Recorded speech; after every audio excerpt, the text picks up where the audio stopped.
اعوذ باللہ من الشیطان الرجیم، بسم اللہ الرحمن الرحیم۔ حضرت ابو ہریرہ رضی اللہ تعالیٰ عنہ سے روایت ہے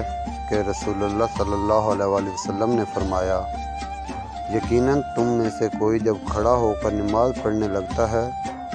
تو اس کے پاس شیطان آ کر نماز کے معاملے کو اس پر خلط ملط کر دیتا ہے اور بھلا دیتا ہے، یہاں تک کہ اسے یہ بھی یاد نہیں ہوتا کہ اس نے کتنی نماز پڑھ لی ہے۔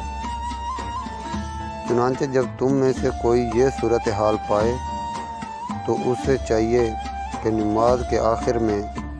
بیٹھے بیٹھے 2 سجدے کر دے۔